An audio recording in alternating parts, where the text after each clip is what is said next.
Welcome to the Stream of Art podcast. Join me, Robyn. And me, Michelle, as we chat openly about personal growth, creativity, and building a career in the arts.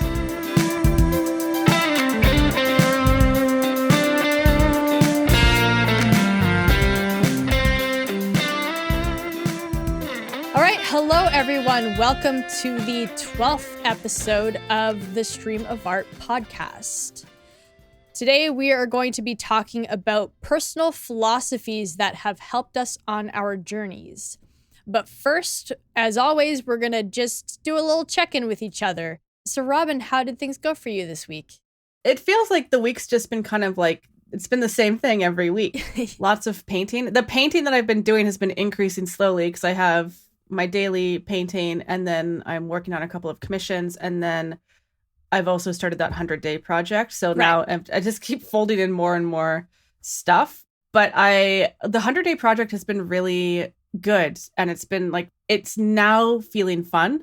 So Awesome. initially there's a bit of, like there was definitely some fear there. And I was like, oh, like, I don't know if I can actually do this. I don't know if I'll truly make the commitment. And there is that fear of like, if I start and don't finish it, then I'll feel bad about myself and like not wanting to be in that headspace, blah, blah, blah. So there is that kind of like psychological hurdle to kind of get over. Yeah. But now that I'm into it, I'm like, oh, this is really like, I really like doing it. I like seeing, so I'm taking a really staged approach where I'm, some artists are working on like, they're doing like 100 paintings, a painting every day. And for me, I've decided to do 25 landscapes. So it gives me 4 days to work on each one. And they're just 4x4, like super small. But I really enjoy seeing like the slow progression over the days. And I've actually been ahead of schedule. I've been finishing them within 3 days. But it's really cool. Awesome. It's cool to see the stages. Because I typically, when I paint, like I typically don't, especially when it's a small painting, I'll just do it in one sitting. So to take more time with it, it's nice. And it's low stakes because it might mean that I'm working on it for like 10 minutes or it might mean I'm working on it for 40. Like it kind of depends. Yeah. But it's nice to have that flexibility. So the week was good. And I don't really have much else to say. I don't have much other updates really. How about you? First I'll say periodically I've been going to Instagram specifically to look at your paintings because I knew you'd be updating, and they're incredible. Oh, thanks. Every time I see them, I'm like, oh man, like they look so good. It's so funny because there's always that point of, this is the other thing that I'm actually really proud of myself. I've actually been posting on Instagram every day since this project started, which is like a pretty big accomplishment for me. But there is that, it's so funny because there's a point in every painting. It's like getting the foundation down, no problem. And then it's like that midpoint where I've added color and now I'm at that point where I'm refining. And there's always this like, oh no, I don't know how to do this. And it happens every single time with every landscape painting I've ever done. There's this point of like, oh no. So that's the thing that's really cool about seeing, because I don't typically post pictures of the progress. I typically just post pictures of the end result. So seeing this kind of like visual evidence that, oh yeah, I can work my way through this. It's all good. Stay calm. And it's cool for people to see, I think, seeing the progress and how things kind of build. Yeah. Yeah, I think we've talked about this before. When you're so used to just seeing the polished, finished product, sometimes it can be easy for people who are just getting started to judge their work prematurely. Yeah. Because they don't see all the steps that lead up to the finished product. And actually, you've really inspired me. I think next year when I do RPM, I think I'm going to do more in terms of updating about my progress. So I talked about maybe wanting to do that this year and just, I think it just wasn't the right time. I do want to do a like track by track breakdown in March, and I'll do like something nice. I'll post up on YouTube. So it'll be, with voiceover, and I'll sort of do a walkthrough of each song.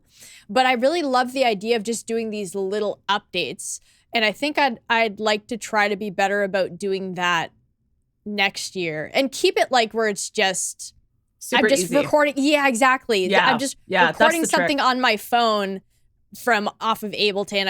I don't have to do this whole thing where I figure out like screen capture and all of that. And I think that was the thing that kept me from doing it this year, was feeling like I had this barrier to entry because I have to figure out how to do all of that. I've never done that before. And I knew it would take time. And I ultimately wanted to devote more time to the actual making of the music.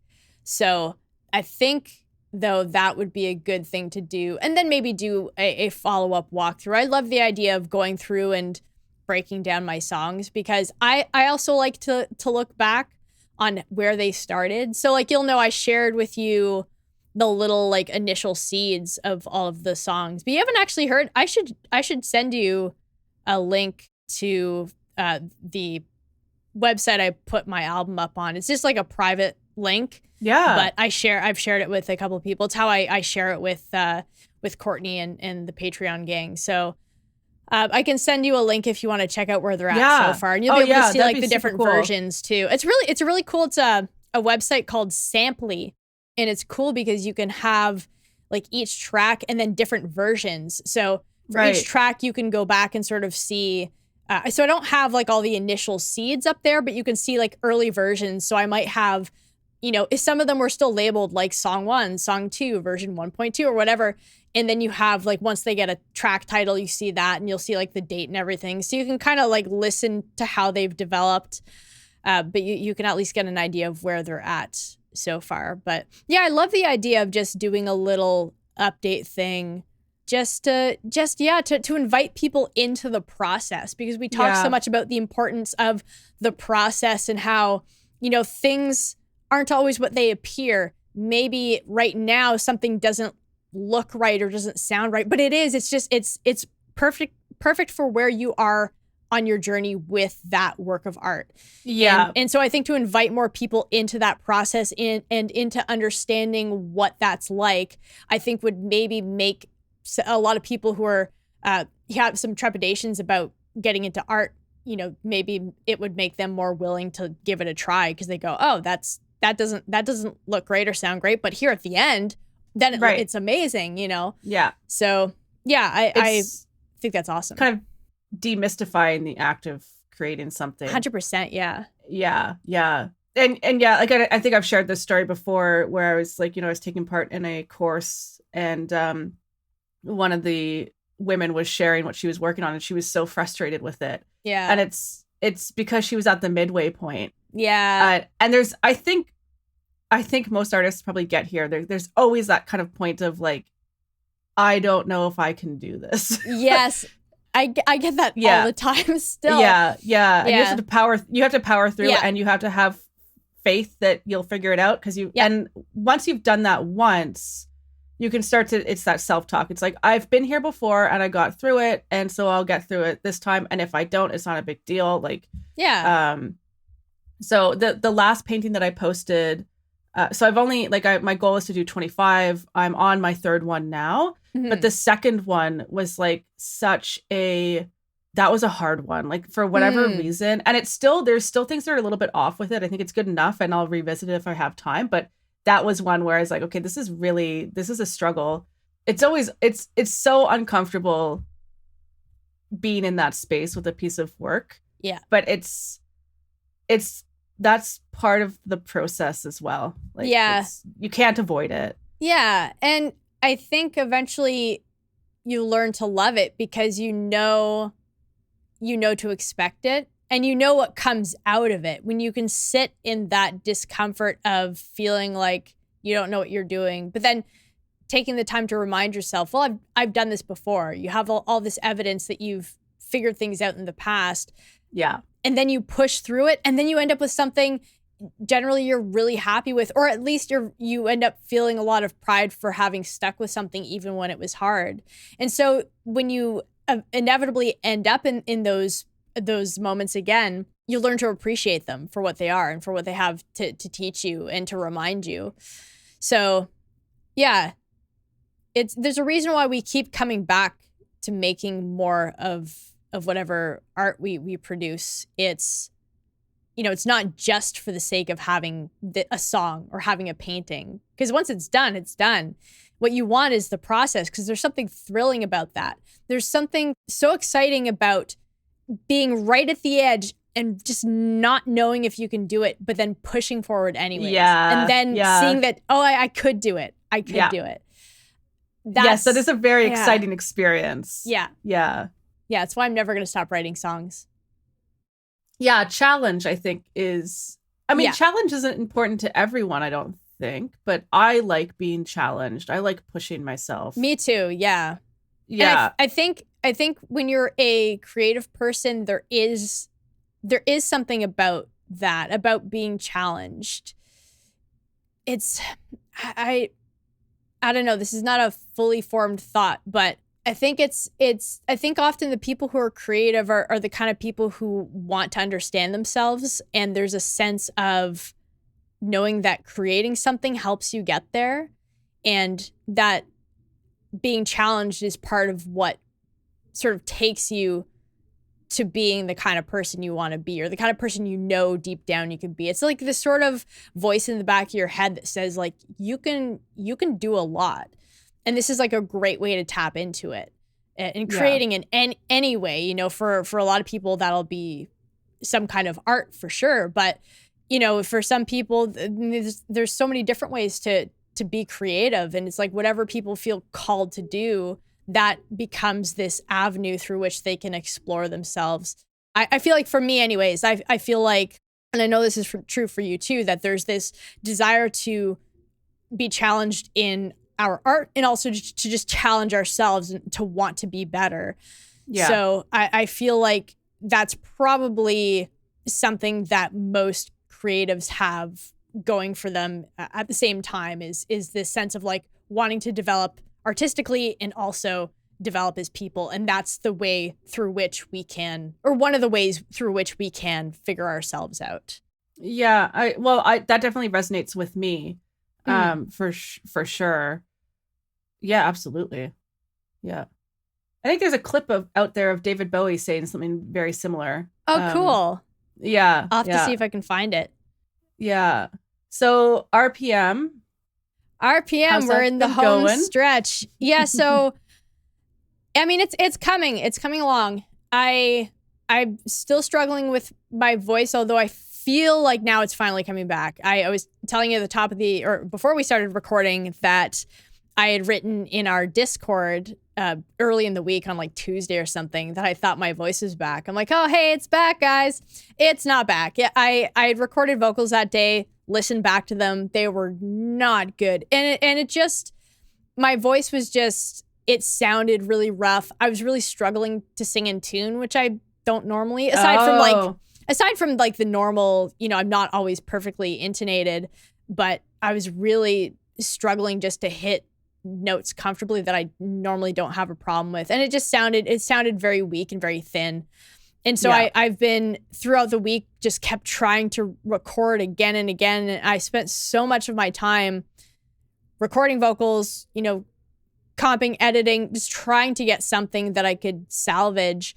And finally yesterday is when I was able to record vocals for one of my songs, and I feel like I can hear my voice again. It's still not quite there.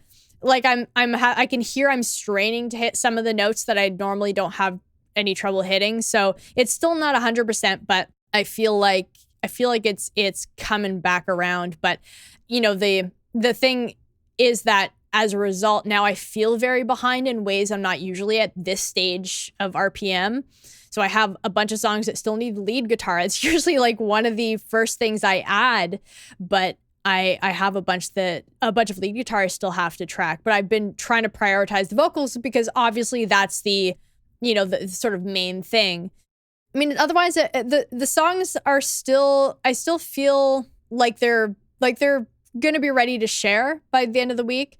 And I was telling you, it's I have this new sort of mindset that I'm trying to adopt, where I'm recognizing that, this isn't the end. This is a project I'm going to keep working on past the end of the month. So I feel a lot less pressure to try to make this be like 100% done, 100% perfect. Like that, I know that's just not possible in a month, but I still want it to be something I'm proud of sharing. So I am still going to be working as hard as I can this next week just to get it to be at least something that I feel like, you know, does a good enough job of representing where I'm at right now. But yeah, I mean, I'm really excited about the way the songs are coming together. I am like, because I can only do so much vocal recording before then my voice is totally trashed. So I have been spending time fleshing out the productions, which has been really fun. That's one of my favorite parts of working on songs. And so they're sounding a lot more developed. I actually ended up writing a bridge for one of my songs this week too. So I thought all my writing was done, but it felt like it needed something. So I did a little bit more writing this week. And now I think it really makes that song work a lot better. Yeah, I'm feeling moments of tension about this being the last week, but I'm also reminding myself that this is just phase one, you know, in this project. So, I'm really excited to keep working on these songs past February. I have all these ideas and all these things I want to try that I just know I won't have time to try, you know, within the next week. So I'm just going to focus on working hard, having fun, you know, enjoying the process of writing, because I talk all the time about how much I love writing songs and doing production and all of that. And so I don't want the joy to be sapped because I'm so stressed about getting this done. I'm going to share it, whatever it sounds like, you know, once the deadline comes.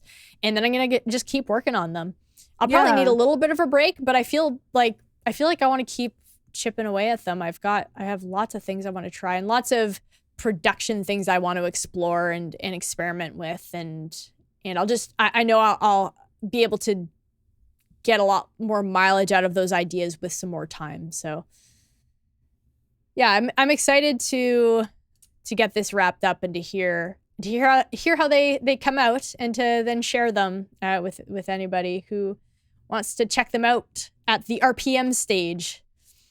Yeah, that's super cool. And I like that this has been a launching pad for you, and that, like, because, you know, your focus is on your full length album outside of this, but I like that you have this other thing that you will kind of pick away at, and it's like a side project to your main project, you know, and I think that's not a bad thing, you know. I think it's good to kind of let your brain explore other things, new things, different things, while you're kind of, you know, staying focused on your full length album. 100%. Yeah, and this is the experience I've had with RPM in the past, is that every time I do RPM, I come back with all these new ideas and really a fresh perspective. So when I go back to work on my album, all of a sudden I can take my songs to another level, and I can write songs I didn't have access to before. So I actually really enjoy the fact that I've been writing my full-length album for several years now, really. It's been really interesting just to have it be a reflection of like several years, whereas RPM is really it's a snapshot of just a moment in time. It's like a little time capsule, whereas like this album is I mean, and it's also written about my life and me and my experiences. So really it goes back quite a long ways, but musically speaking, it's really maps out this journey I've been taking, you know, especially since 2021, but even a little bit earlier than that. And I think it's been easy for me to stick with that album for so long because I have these moments of reprieve where I pull back. I can completely detach. So RPM, I don't work on my album at all. I just focus on whatever the RPM project is. And that means that I can come back to it just completely excited to dig into it again. So yeah, it's a nice little back and forth I have where I get to spend more of the year doing this sort of slow productivity approach to working on my album. And then I have this sprint that happens in February where I create something totally new. And yeah, and I love that this is ultimately going to lead to a full album. It's going to be 12 songs. And so it'll almost be like another You're working on another album. It's just happening very differently. Especially too, I love having something to write about that's not writing about my experience, because that's what I'm trying to draw from for my album. And it has sort of like a concept kind of thing going on. So I like being able to stretch myself as a writer to write about, ultimately, I'm just writing about ideas. And so it's been really fun. And I'm excited to do a walkthrough of my songs to talk about how I took ideas like clarity and passions and emotions and unbiased thought and all of that and turn that into like a song about something. It's a really fun process to explore doing something totally outside of myself, but still to be able to bring my perspective to it. It's interesting, like you talking about your full length album, and like it's been a process over spanning several years. I'm like, that's going to be musically such an interesting thing to listen to, because it's kind of, I'd imagine, not knowing a ton about music making, but I'd imagine it's kind of an amalgamation of all your different stages of your own kind of musicianship, right? Like, because like you said, like you started off kind of the singer-songwriter type vibe, and then you've shifted and have explored all sorts of new musical styles. And it's like, it makes me think of like some of my favorite paintings that I've done are ones where it's like I revisited something that I did years ago and kind of started to layer more paint on top of it. And it's like this, like my old style kind of shines through a bit, but it's just like an interesting mix. Like it's not fully my style now, but it's not my style, my old style. It's like a mix of all the different things, right? And it creates a different look. Like it is really fascinating. It's really fascinating to me because RPM is really cool. Like, as you were saying, it's a snapshot of a very specific time, but then to have something else that is not a snapshot, it's like an embodiment of many years. It's quite fascinating. Yeah. I think you said that perfectly, where it's this combination. It's your past self and your new self coming together, and you can see both parts. Yeah. And it's like the different sides of your artistic voice. Yeah. But that's where it's unified under the umbrella of it having your sensibilities, and it's sounding like you were looking like something you'd produce. Yeah, it's been a really interesting process. And I have 6 songs that are ready to go, as far as, I would just need to go and record them properly. But I have 6 songs for an EP, and I'm really interested in returning to those because those are very much in the vein of like the more traditional singer-songwriter, John Mayer inspired kind of thing. Right. And I would love to get that recorded, and not to put my new fingerprints all over it, but to have it sort of embody my past self a little bit more.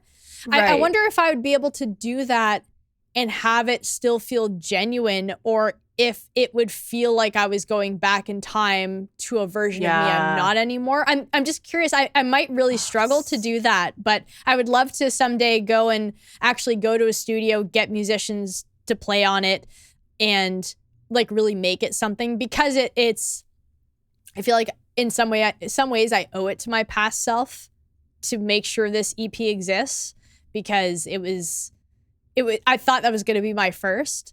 I always felt like, this EP is going to be the first one I release, but it just hasn't happened. And obviously, as my interest has gone in a bit of a different direction, I sort of felt a little less inclined to get them done. But I haven't forgotten about them. I still feel like I'd like to, because I have one of my RPM albums I've talked about before. It was just acoustic and vocals. I'd really like to go and record that one properly and like get a really nice acoustic guitar, whether I rent one or whatever, but get a really nice acoustic and like record it really nicely. Because I do want to have some nice acoustic recordings of my songs, because that is a part of my identity too. I know I've been doing a lot more in the way of playing electric guitar these years, because it just vibes better with a lot of the electronic elements I've been adding. But that is a big part of my identity is playing acoustic guitar and doing that singer-songwriter thing. So I feel like at some point I'm going to want to bring that back, and maybe then that'll be the time to revisit those songs and just sort of like a maybe for nostalgia's sake. Have you ever tried mixing acoustic with electronic sounds? Oh yeah, I do. I do add acoustic in for sure. It's just it's not like a huge element. It's just something I add as like a textural thing. But yeah, like a couple of the songs I'm working on this month have acoustic guitar on them. Yeah. Yeah, because that's really fascinating to me as well. Like the mix of sounds that are traditionally very separate, like electronic sounding music is, you wouldn't put that in the same category as like acoustic songs. Yeah.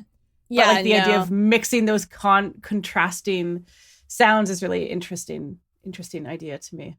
Yeah. Yeah, I was just like thinking in terms of textures, and sometimes that's just the texture that I want. It just adds something, because otherwise it does feel too much in like one space. But I want to make sure it feels. It's sort of like maybe like eating food. If you only ate food with like one single texture, it's gonna get pretty bland. Whereas it's nice. It's nice to have like ice cream that has like, chocolate chips in it or something. Like it's the blend of like something smooth with something crunchy that kind of makes that experience. And I sort of try to think about that with how I layer sounds. Is I try to think in terms of like textures. So even if I'm trying to layer synths, I'm trying to think in terms of like what texture each synth has. And so you get something that's a little bit smoother. But then if I want to add another one, I have to think in terms of maybe having something be a little bit, have a bit more of like an edge or have some more grit to it or something, just so that it's not all sounding one dimensional. I think as humans, we do like contrast. Yeah.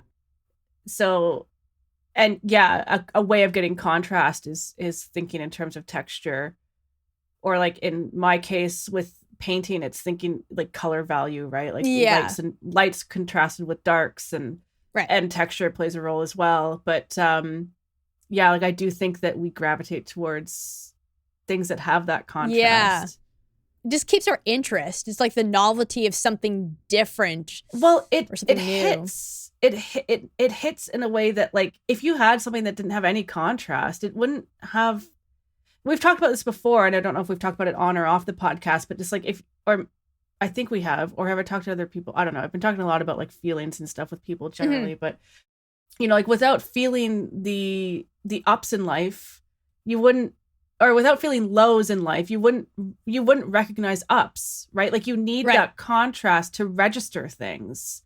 And I think the same can happen. Like if you're just listening to a song that has all the same kind of like feeling, like there's not much contrast in the song, it doesn't like, you're hearing a song, but I don't know if it hits you the same way. I don't know if it pulls your attention the same way it would if there's contrast built into that song. That's something I think most seasoned songwriters and producers are thinking of, and everybody does it a little bit differently too, because if you're in the more heavily produced world, you are thinking in terms of the arrangement and the instrumentation and stuff like that. And things like dynamics and density, versus having something be more sparse. When you're just writing a song with just acoustic guitar vocals or piano and vocals, then you have to start thinking in different ways of adding some contrast. Yes. Yeah. Because it's very easy to sort of stick with just like playing the same way all the way through and singing the same way, but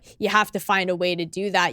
You're working with less material, but the goal is still the same. You're still wanting to pull people in. And this ties back to what I had talked about when we were talking about producing for yourself versus for commercial appeal, where I like to think about the listener as I'm creating music, even though I'm creating it for myself in the sense that I'm hearing something in my head and I'm trying to bring it into the world, but I'm always keeping the listener in mind. And that's really what you're doing when you're thinking in terms of making sure there is contrast, is you're trying to think about it from the perspective of the listener and try to think, are they maybe going to get a little bored here, a little restless? What can I do to pull their attention back in?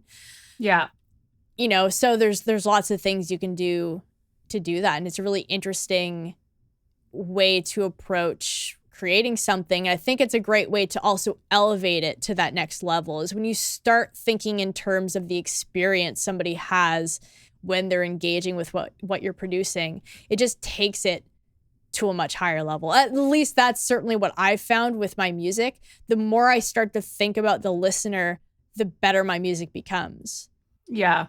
Well, it's less about you. It's like your work has a job to do. Your art has a job to do, and it's like you're in it, but it's less about you and more about the person who will be consuming it. And with that shift, I think you gain some objectivity. You know, like you can start to analyze your own work more critically. Yes, and not feel, you know, like I think sometimes it's hard for people to have a realistic view of their own work because they're too in it, because they are creating just for themselves. They're not thinking about the audience. But once you it's a mindset shift, right? And once you shift it, then it's like, you know, acknowledging that you have weak spots isn't a big deal. It just means you've got to work on it. Yeah, 100%.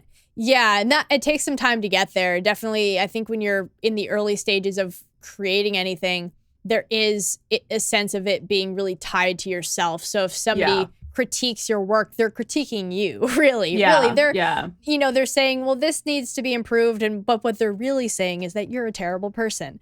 Or at least that's how it can feel. I've certainly had my share of that where I would take things too personally. A lot of that's just experience and getting older and having the right perspective. But I definitely, once you do it long enough that you have that separation between you and your art, it makes it so much easier to have that objective perspective on it. And that opens you up to challenge yourself on things too. And that's something I so appreciate about getting feedback on the songs. I feel like every time somebody makes a suggestion, it's like an invitation for me to rethink how I was approaching my song, and not just how I approach my one particular song, how I approach all of my songs. It always gives me something to think about. Well, maybe this way. So, because often I'll default to doing things that just feel natural. It feels like, oh, this is what it feels like it should be doing next, based on my songwriting sensibilities.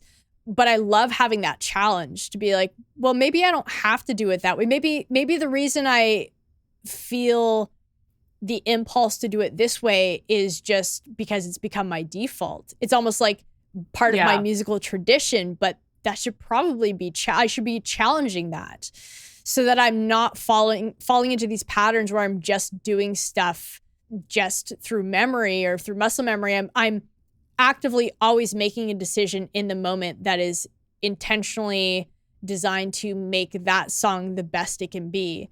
And so that's why one of the things I feel like I came away with from this RPM, and this is true of all of them, is that now I have this new perspective and all these new questions in my mind of, well, what if I did it this way instead? Or what does it have to be this way? Is there another way I can do that? You know, and really being willing, like the saying, like to kill your darlings, like all the parts that I'm really into, does it really need it though? Do I really need that break where I add the lead guitar part? Can I put the lead guitar somewhere else? If not, I just let it go. So I'm much less attached to the things that I put in my songs, and I'm much more willing to do what's best for the song and for any potential listeners. Yeah, and the thing I think that, like, circling back to seeking feedback and being open to constructive feedback, I think like people are worried about the criticism, and I kind of shifted my perspective. It's like I'm actually going to be worried the day that people don't give me constructive feedback, because that means 100%. they don't think I can do it. Yeah. So I think that's an important thing to keep in mind. Like if someone is giving you constructive feedback, like I don't remember if I was talking, this is something else I may have talked about on the podcast before, but in university, someone gave me their essay to edit. Okay. And there was so much that I saw that could be fixed, but I was like, I knew that their writing skill wasn't such that they would be able to implement the changes that would have helped make their thing more clear or whatever. So I didn't bother commenting on it. Yeah. And that's, you know, so like if you're not getting constructive feedback, that's not a good sign. No, you're so right. And it's so funny because I've been having this thought recently that I think when somebody does give you good constructive feedback, it's a sign of respect. It's a sign that they respect your work and they respect you as an artist because they know that you care, and exactly like you said, they know you're capable of making it better. I would be very concerned if I went to somebody specifically for feedback and they were like, "Oh no, it's great." Yeah. I mean, that's it. I'm done. I gotta hang up my guitar. It's done. Yeah. It indicates one of two things. Either they don't know enough to be able to give constructive feedback, or they don't think you're capable enough to implement the constructive feedback or whatever, you know? So, because it could just be that you're asking the wrong person. Like if you came to me and were like, "Give me feedback on this song," I'd be like, "It sounds awesome." Like, I don't know. I wouldn't know what to say. Yeah. I would like, in terms of going to somebody who is another musician or another songwriter. Choose your person. Exactly. When my family says, "Oh, it's great. It's amazing," you know, whatever. Like I always just say thank you. Like I always appreciate that. And I know it's coming from a genuine place, but. And also, like, I believe them. I don't deny that any of you think it sounds great, you know, and it's just more, if I want to improve my music, I would go to somebody who has the ear for it, because it takes a long time to develop that kind of sensitivity. So to find, and this is the idea behind making sure you're always the worst person in the room, because if you're surrounded by people who are better than you, they're going to help elevate what you do. And so, seeking feedback from people who are where you want to be, that's the best way to go, because they'll have the perspective that'll help get you there. The advice that I got was, in terms of looking for that kind of constructive feedback or looking for a mentor, not someone so far away from you, but someone who's just a little beyond where you're at, because the feedback they'll give you will be more in line with what you are in the position to kind of act on or implement. Whereas if you're going to someone who's way down, right, then they might not give you any feedback because they're way too far ahead from you. They don't know, like, you know, those days are gone for them. So being mindful of where these people are in terms of their if that makes sense. That was 100%. No, I've heard the same thing, and I totally agree. I totally agree. Just as a teacher too, I just know the experience of, you know, I still teach beginners, and that's because I've really had to work at finding a way to best approach them. But it is a challenge because I'm so far removed from the experience of being a beginner. And so I have to actively work at trying to put myself in their shoes again, which is something I can do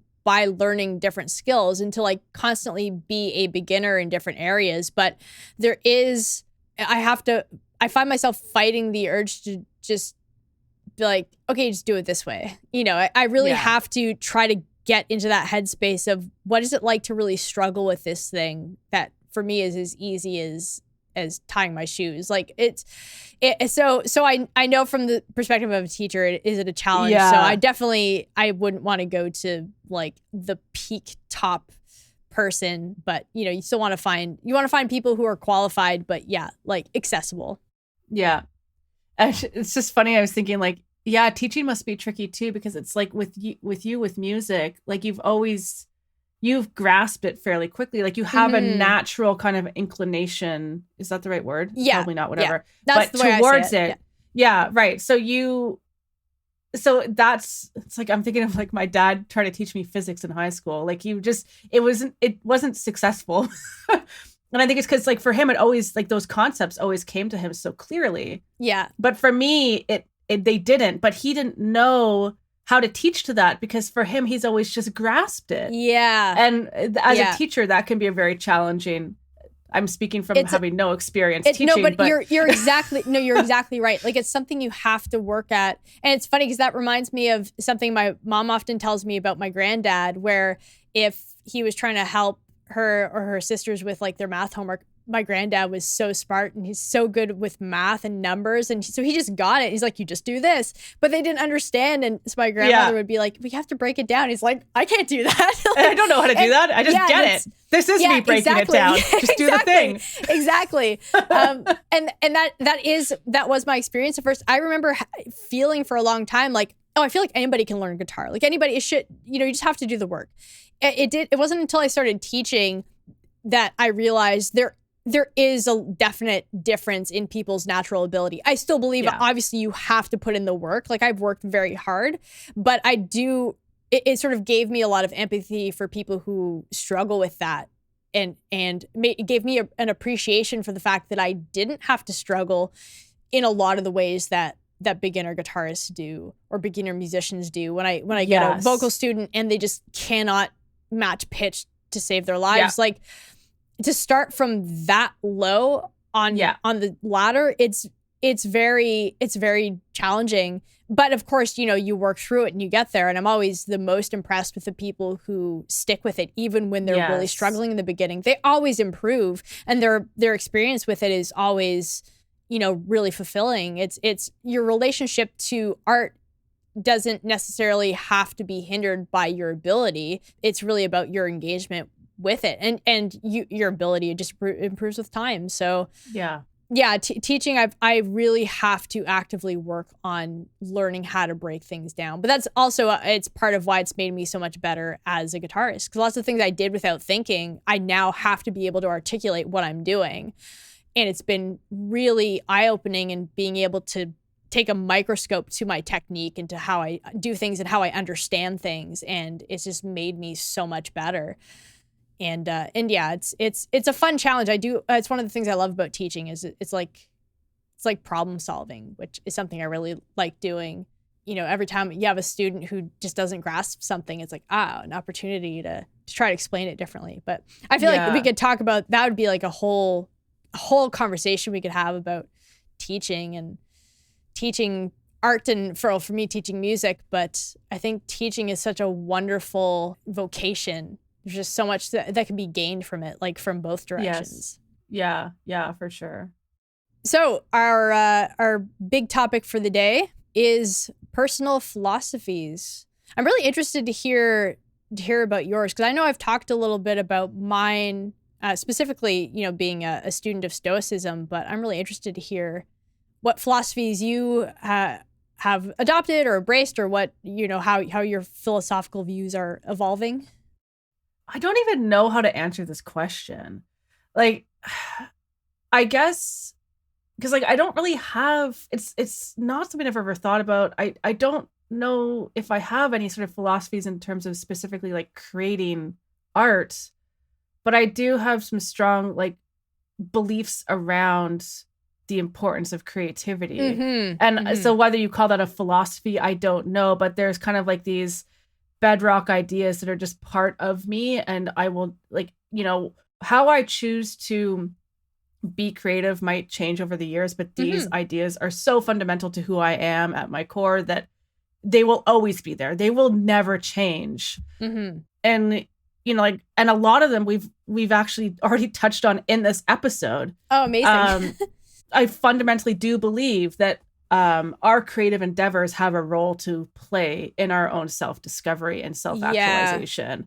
And like, admittedly, I sometimes struggle with this idea, and I beat myself up for going like off track. And I think I've even communicated that in this podcast before, where it's like I get sidetracked by doing something completely different, and then I kind of beat myself up about it because it's like I'm going off track or whatever. But I think ultimately all of that, all of my creative instincts have a role to play in my own self-discovery. It might not have a role to play in terms of making an income, but it has a role to play. So I need to honor all of those instincts. I just need to be strategic in how I do it and where I prioritize my time and all that.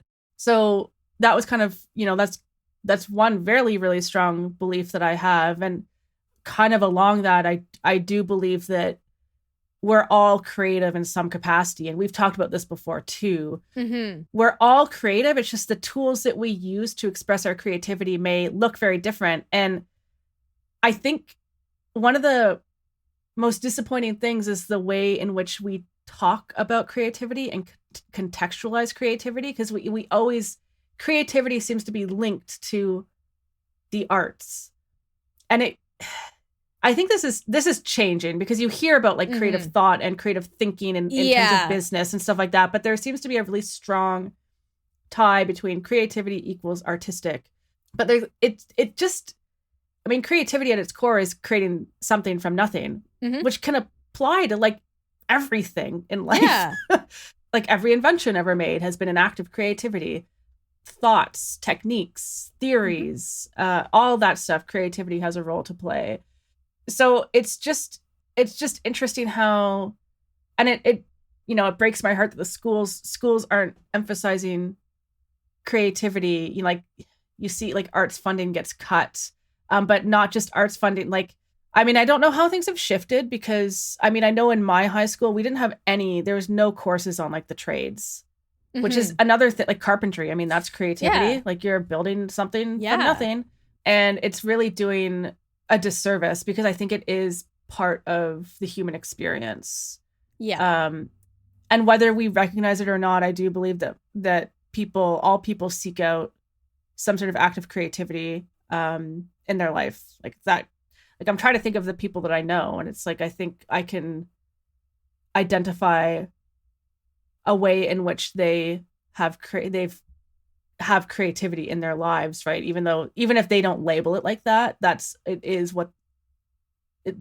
is what it is. And then the other thing I think a lot about is, and again, we've touched on this in previous episodes, our creative output communicates something about us. Yeah. To the external world. It's like it's a external communication of the internal. Yeah. And 100%. That's another thing that I strongly believe. And it might not be communicating like everything about us, but it's communicating something, and it might just be a little thing. Yeah. So those are just kind of like those are the bedrock beliefs that I have around creativity. And I think they're like, they don't necessarily guide my artistic journey. Right. They provide comfort, I think, in times where I feel like, what's the point, or I'm feeling doubt or any of that. It's they're words of, well, not words of, but they're thoughts of comfort, essentially. Yeah. Well, I love that it's tying you to something deeper. It's like inextricably linked to who you are to create. So even when the world might be telling you that creating is something you do to make money, you have this deeper reason, even if you're not, doing the things that are expected to be, successful. We talked a lot about this before in our episode about, defining success, like whatever success means to you versus this very narrow idea of what success is.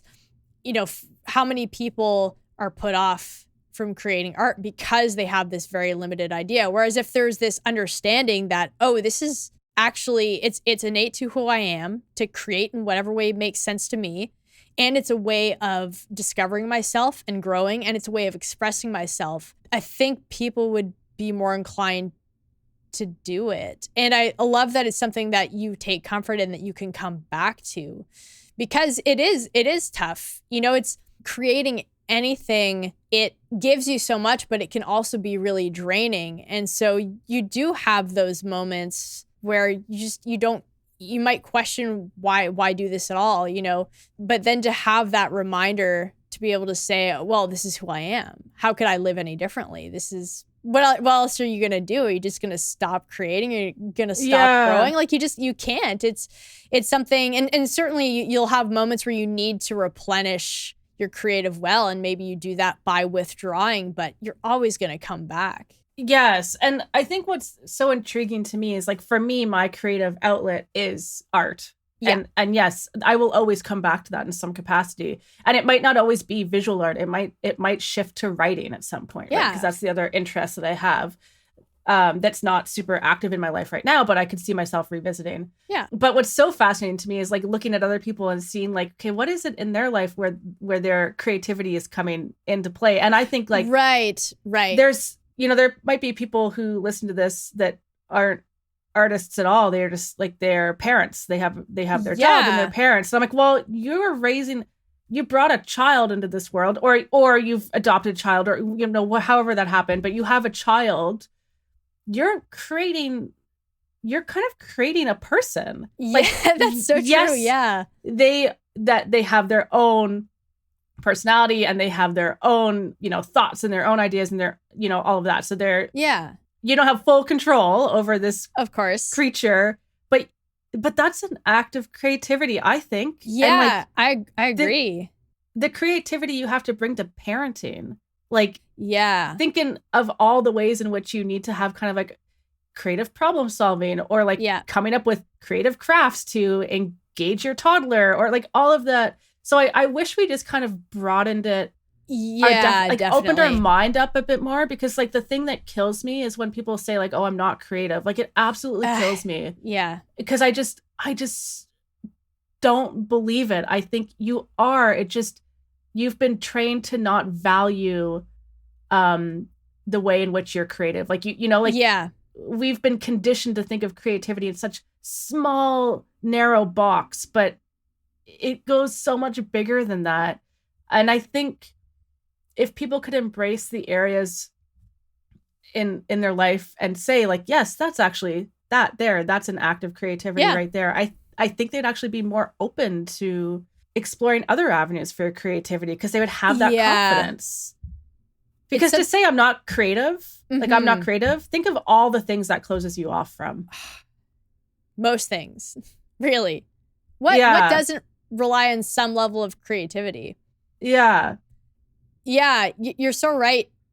And I love the idea of really broadening the definition of creativity and yet taking ownership of it. Because I think once you put that stamp on yourself that, oh, I'm not creative, that absolutely closes the door. And it's really just telling something about yourself that's not true. And I think that probably would be a great way for people to start getting comfortable with that, would be to start looking for the stuff they're doing in their lives that already would be considered creative. I think raising kids was a great example, because that's definitely a big one.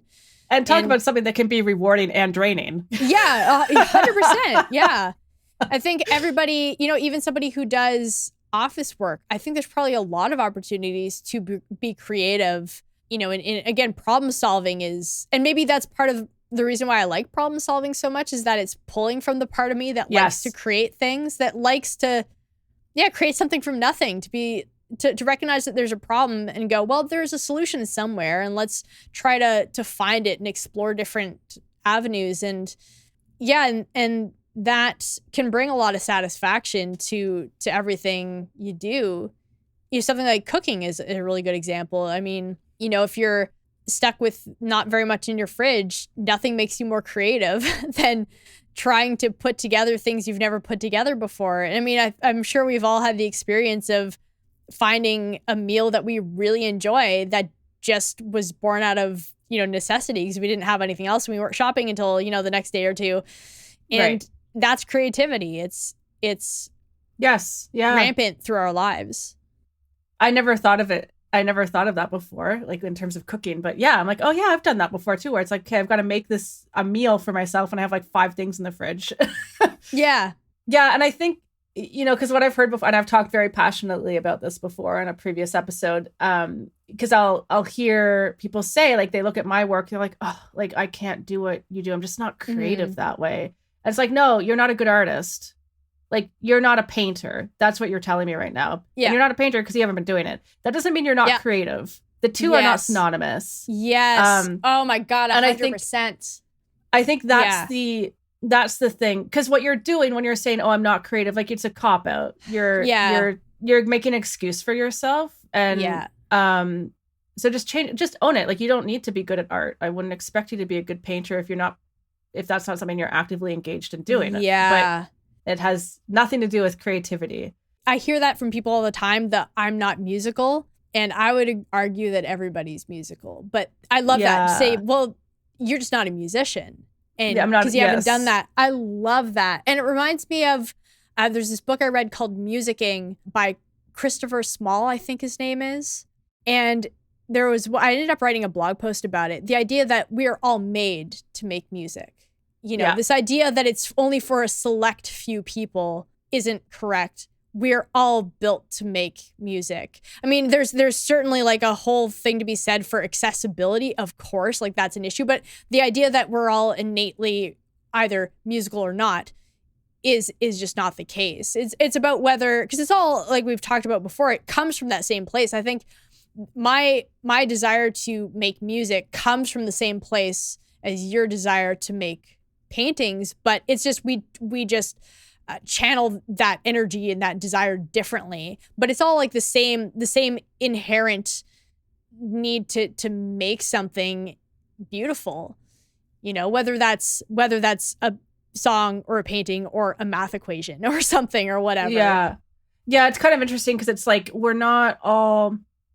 Like, I'm not inclined to make music. I'm not inclined to be a musician. Yeah. Well, you have inklings. I have inklings. Yeah. But some people aren't. That's not something they want to do. Yeah. Right. Yeah. And that's totally fine. But but the idea that, I'm not musical. If you ever are interested, that's enough. And then you learn as you go. Like all my musical instincts, I had to learn. And it's interesting. Like, I'm not musical. It's like, but you're totally right. Like, I think we all are. Because if you enjoy music, then I think you can say you're musical. Like, if you move to the rhythm of music, like then there is obviously something in you. Like, there's something that makes sense to you about it, that you enjoy. Yeah. Anyways, I'm having all sorts of half-formed thoughts coming into my head. I'm also distracted because the dog keeps farting and it smells awful in here right now. Oh, Freya. I look over, she's like half off her bed, her like mouth's hanging open, and she just keeps little poofs every now and then. I get these strong whiffs. I'm like, ugh. For some reason, it was really funny because it's like I was smelling it, but then I saw the cat on the couch, and for some reason, I thought like it was the cat. I'm like, no, like, because my brain obviously isn't super with it right now.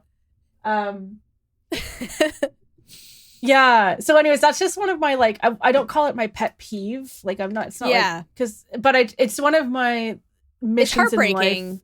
Yeah. And I think the thing that pulls me towards teaching people who are at the very beginning stages, because I want to help people get over that hurdle of feeling like they can't do it. Particularly those people who really feel like they can't do it, but really want to. Yes. Like, that's the part, like, if you don't, like,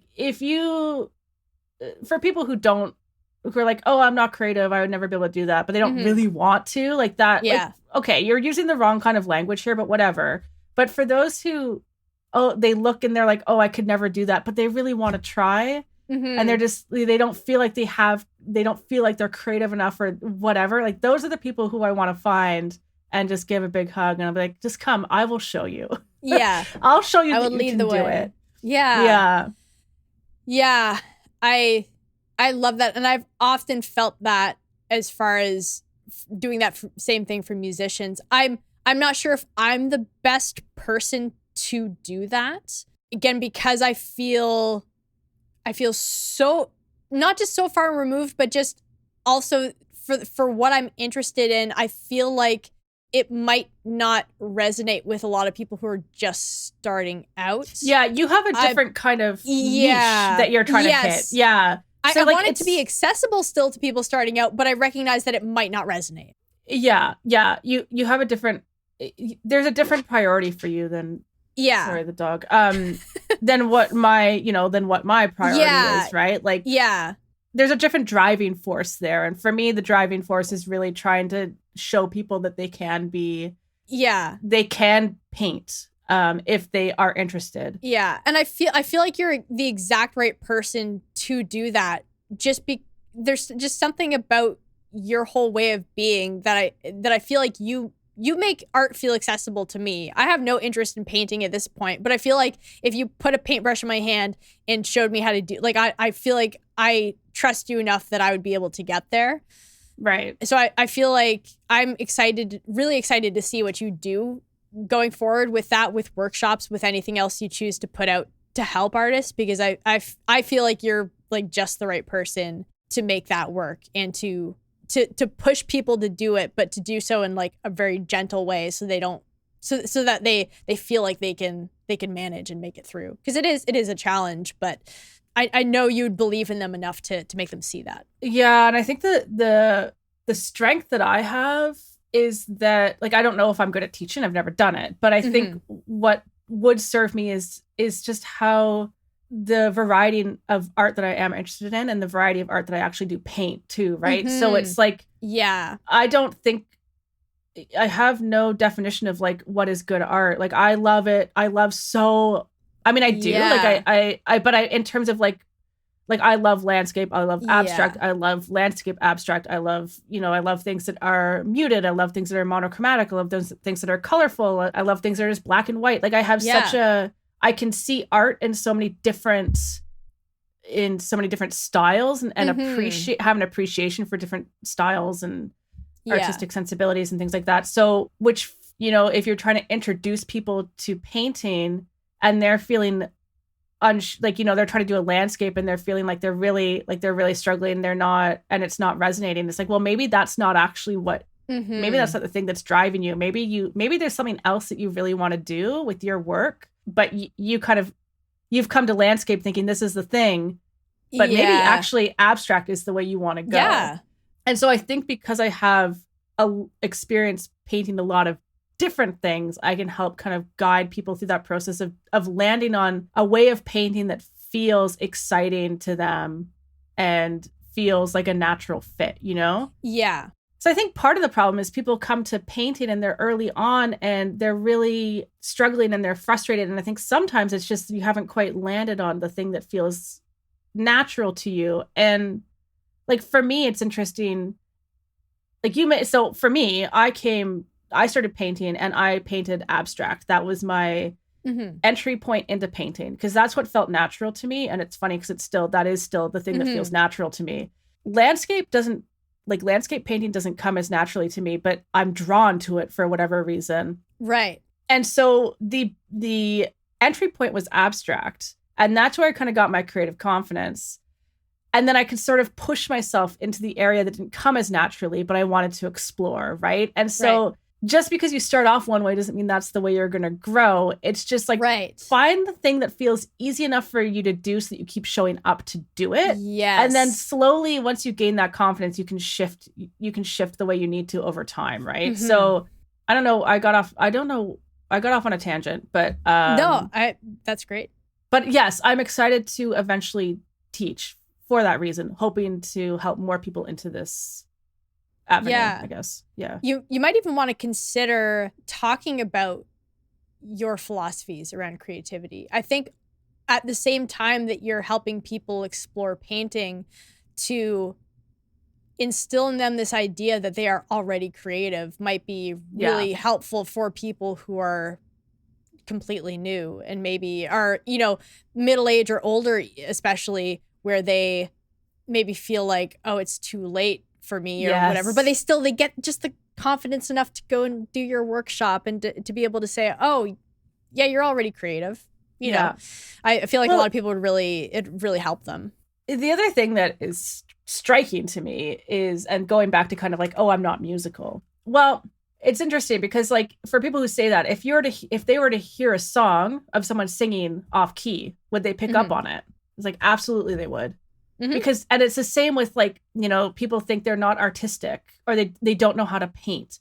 You might not know how to paint, but you have some artistic sensibilities because you have consumed art. Yeah. So you will see things and you will be able to recognize if something looks off. Yeah, absolutely. Like, you might not have a super, like, your eye might not be attuned to the subtleties. Right. But there will be, like, kind of a threshold of which you can see where something has been done poorly versus something that's been done well. You will be able to, absolutely. you will be able to distinguish. So we already know more than we think we know. Yeah. And I think that's another important thing to keep in mind. Like we Yeah. we already have some knowledge, even if we haven't actively tried doing the thing. We have consumed it, and there is knowledge that comes from consuming. Yes. Yeah, it's like we talked about, I think last week, in developing taste. How that's an important part of developing artistry is to improve your taste by, you know, listening to really high quality music, or go and looking at really high quality paintings, or reading really great literature, or whatever your medium is, really honing your taste in that arena so that you're able to compare what you're doing in a way that helps to make you better. Yeah. Yeah. So those are my philosophies. And I'm realizing like we're coming close to time. Yeah. So I was like, well, we should hear your philosophies. And end. Episode close. No, I you know, it's interesting because there's this intersection between like my personal philosophies and then my creative and artistic and musical philosophies. Right. I've been sort of slowly defining what my philosophies are over the years. Like I was very interested in just like studying philosophy from the time I was in high school. I remember reading one of the pop culture and philosophy books. It was Buffy the Vampire Slayer and Philosophy. And that was kind of, I found that I had this entrepreneurship class, and my teacher had that on the shelf. And we didn't really do much in that class, honestly. It was mostly just a free class to like do homework or something. But if I was done, I would go and grab that book and I would read it. And so I got a copy and read it. And it sort of sparked my interest in like thinking about big ideas and all of that. And I ended up doing philosophy in college, and, you know, it's definitely something I was interested in. I actually thought I was going to minor in philosophy. I thought I'm going to major in music and minor in philosophy. I'm really glad I didn't, because music was hard enough on its own. If I had to do philosophy at the same time, I think it would have been way too much. And I had like an interest, especially in Eastern philosophy. And I think, so like Buddhism and Taoism and that kind of thing. And I think it's because I felt so much internal chaos. The idea of being able to find some sort of respite from that was very appealing to me. And so I was very drawn into meditation and things like that early on. It took a long time for me to stick with a meditation practice, but it was something I kept feeling called back to, because I knew it would not just help my life, but my music. And this is always what it comes back to for me, is I recognized very early on that my music was influenced by everything else I did in life. Mm-hmm. And it didn't always mean I made the right choices. A lot of times I made the wrong choices and my music suffered because of it. But that meant that I kept wanting to come back to improving my life, improving myself, and by extension, improving my music. And at some point I heard about Stoicism, and I'm pretty sure it was from Nita Strauss. She's an incredible guitarist.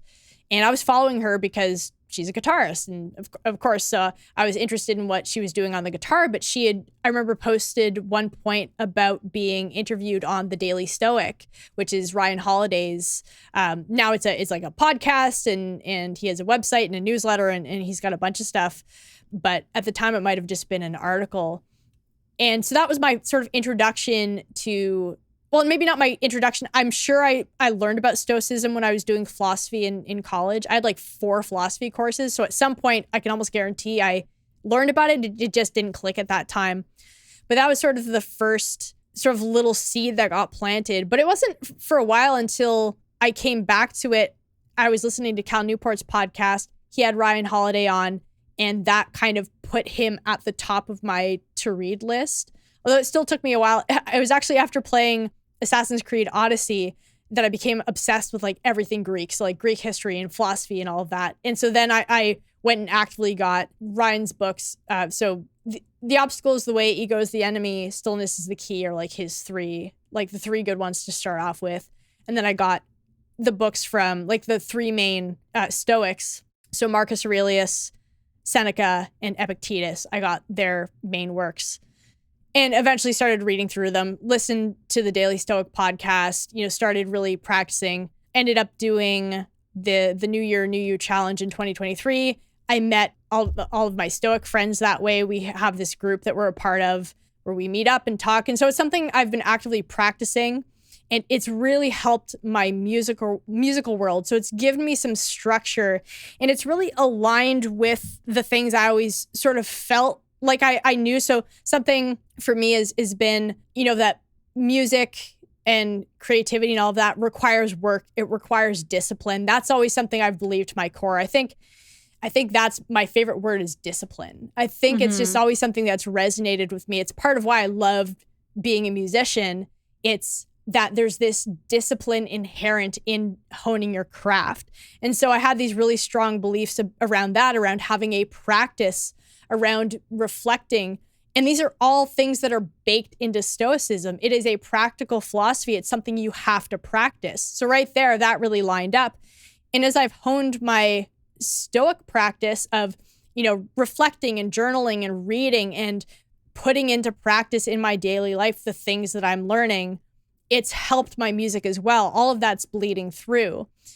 And I'm noticing this month it's funny because I'm writing about Stoicism mostly. Like I've drawn inspiration from the daily Stoic meditations to write this album, but a lot of my really good habits have gone out the window. So like getting up early and doing my daily reading, like a lot of that's just, it went out the window, as these things normally do when I do RPM. I'm still doing my journaling and my reading every day, but not to the same degree I do normally. And I notice a difference. I notice I'm having a harder time just, making it through the day and even engaging with music. I feel a lot more tired. I feel like my mind is a lot more distracted. And I think that's one of the things I've taken away the most from practicing this philosophy, is that it's brought me this peace and this quiet in my mind, this stillness, because I have an outlet in the form of my journal to get these things off of my head and to process them. And it's given me a lot of strength to handle the ups and downs of music and being a musician and trying to build a career right now. And, life. I mean, I lost my dog in September, and I definitely credit Stoicism with helping me get through that, because it gave me the tools I needed to be able to face the grief, which is something that even, a year and a half earlier, I wouldn't have been able to do. I probably would have just gone back to work and just, distracted myself and just tried to be like everything was fine while I was falling apart inside. But because I know better, I know the importance of doing the hard things and facing those hard emotions, I sat in that grief and I moved through it so much better than I would have. And it made me want to be better too. It made me want to be a better Stoic. It gave me this experience. There's something called memento mori in Stoicism. It's about, remembering that you are mortal, that life is short. And so to be confronted with that in this very visceral way, it gave me this constant reminder. I think about my dog all the time. When I'm getting upset about things, I go, well, life is short. It's not worth it. And so it's been this wonderful guide for me for getting through life, for, being a better musician. It makes me want to be better at what I do. It's, some of the key concepts in Stoicism are, focusing on what you control and what you don't. So, I have to think about what is within my control in terms of music and in terms of my career, and focus on what I can control and do it the best I can, and all that other stuff. I have to make peace with whatever happens. So amor fati, that's the love of fate, whatever fate brings my way. Don't just accept it, like learn to love it, use it, turn these obstacles into opportunities, as Ryan Holiday talks about in his book, The Obstacle is the Way.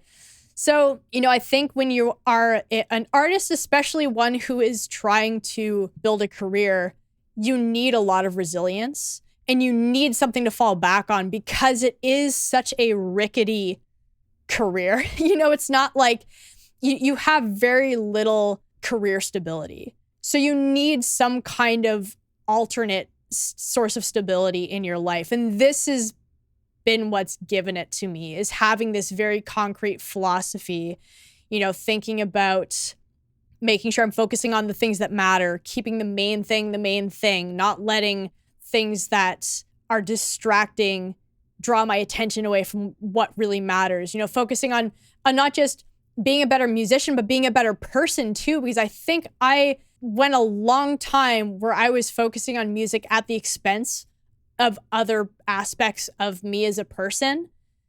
And I was much worse off for it. And my music was much worse off for it. Now that I'm really actively working on my philosophy in tandem with my music, it's all so much better. I can show up more for my music. I can show up more for my students. And hopefully I can show up more as I continue to put my ideas out into the world. And as I'm then confronted with more people, and as I'm naturally, a byproduct of just putting yourself out there more, whether it's on the internet or physically into the real world, is that you're going to have to deal with people. And that's something I had a really hard time with. I didn't always handle, confrontation well. I avoided it when I could. And when I was faced with it, I just crumpled. I had nothing. But now I actually feel like I have this foundation from which to move through the world and to create and to teach and to learn and grow and all of that. And so I feel like it's the thing I always needed, but just didn't have the language for. And now I have all these great examples of the kind of person I want to be and how I want to show up as a musician and a person. Right. Yeah. Wow. There's something you said that was kind of interesting. You said, like a life as an artist it's unstable. Like there's a lot of instability there. And so we need those sort of concrete belief systems to fall back on to find that stability during the unstable times. And it's interesting because it made me think, I don't think that's just life as an artist. I think life is unstable. That's true. Yes, and I 100%. Think it's just funny because it when you said that, it sparked a bit of a fear in me because, like when I think for myself, and it's like I have some, I would like to build art into my life in a bigger way. But when you said, oh, it's unstable, immediately I was like, oh no, like I don't want that. But just, but then thinking like, actually, like my day-to-day as it is now is also unstable. There's lots of things. Yeah. Like nothing's guaranteed.